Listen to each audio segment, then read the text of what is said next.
bahwa di Canva kita mungkin sering membuat media pembelajaran saja yang nanti kita desain lalu kita unduh dalam bentuk mungkin flyping box atau PowerPoint, video, dan lain-lain.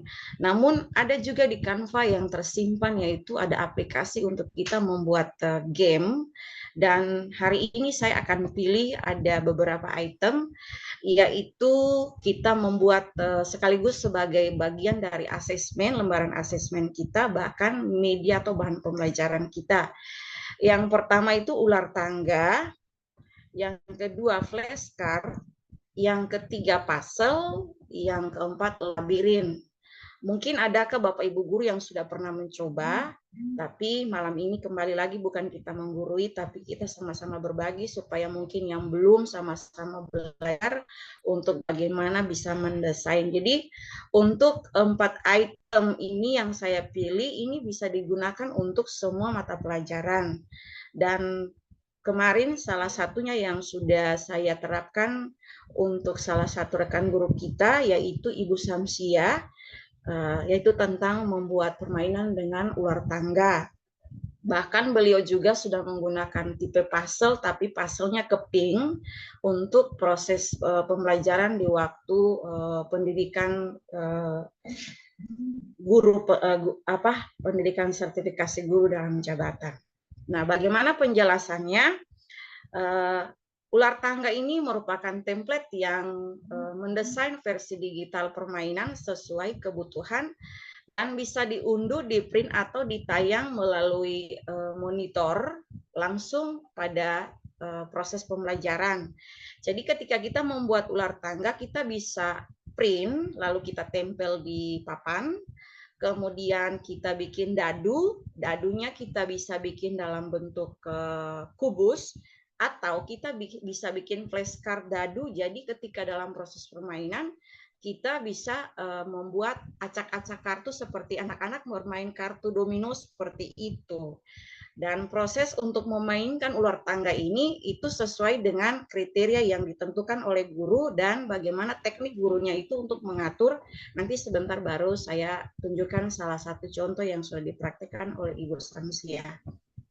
Kemudian yang kedua adalah membuat flashcard atau kartu pembelajaran, di mana ketika kita sama-sama dalam proses mengajar, kita membuat berbagai desain gambar terkait dengan mata pelajaran kita masing-masing sesuai kebutuhan kita.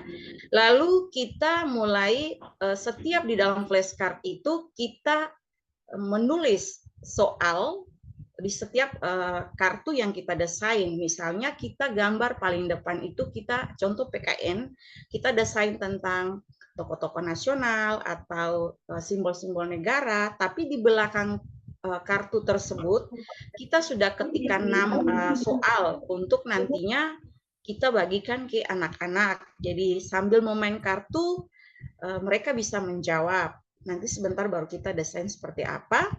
Kemudian yang berikut puzzle.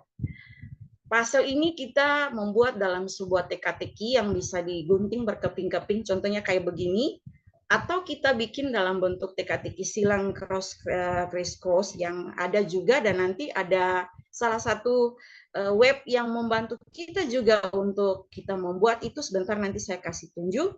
Yang selama ini saya pakai yaitu di puzzle maker. Di situ kita bisa membuat teka-teki silang ketika kita dalam proses pembelajaran. Itu kalau tidak salah yang sudah dipakai itu kemarin itu Ibu Sariwan, Ibu Feni itu sudah pakai, sama Ibu Sinambela sama Ibu Fiameta kalau tidak salah, karena kemarin kami sama-sama kerja untuk pengelolaan kinerja.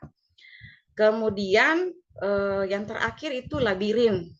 Labirin ini kalau dari keseluruhan game yang kita buat di Canva, labirin ini yang merupakan satu-satunya menu yang sering dan sangat-sangat diminati oleh anak-anak, karena kalau kita membuat labirin berarti kita di situ menggunakan estimasi waktu, anak mempunyai imajinasi serta dorongan motivasi dari sesama teman dalam satu kelompok untuk menyelesaikan game ini sesuai dengan kecepatan waktu yang ditentukan.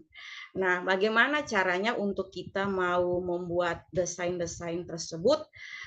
Saya akan menampilkan apa yang sudah dilakukan. Sebentar, saya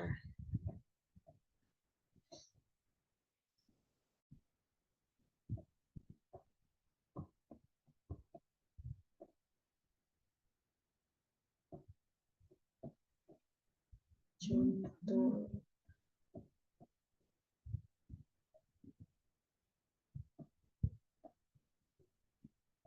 Sabar ya Bapak Ibu. Tadi dia udah keluar.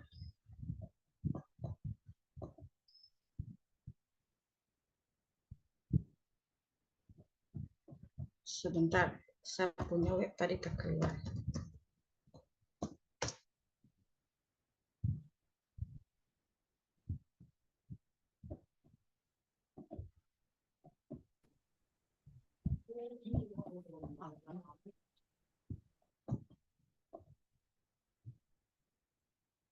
Oke.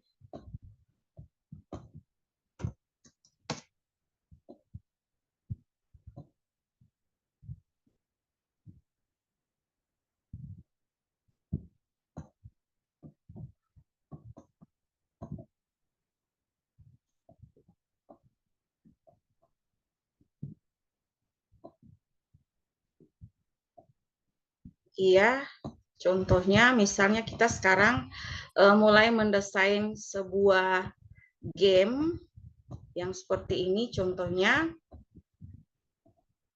kita mulai dengan membuka menu Canva, lalu kita mulai ketik di sini yang pertama ular tangga.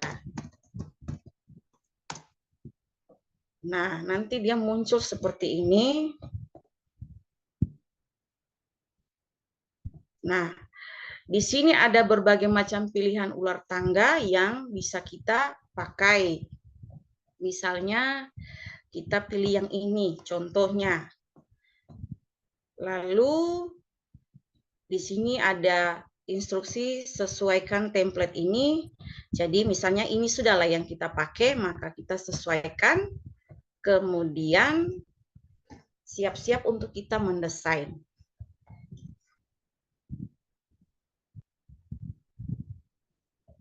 Saya kasih perbesar dulu. Nah, seperti ini. Misalnya kita katakanlah kita ketik di sini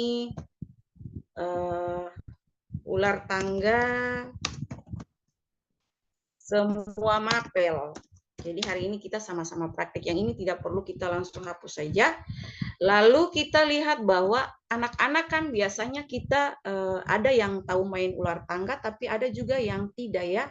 Jadi kalau memang yang sudah tahu kita abaikan saja, tapi wajib untuk kita menjelaskan bagaimana kriteria permainan ular tangga di sini. Nah, misalnya katakanlah di sini ada gambar dadu, kita biarkan saja.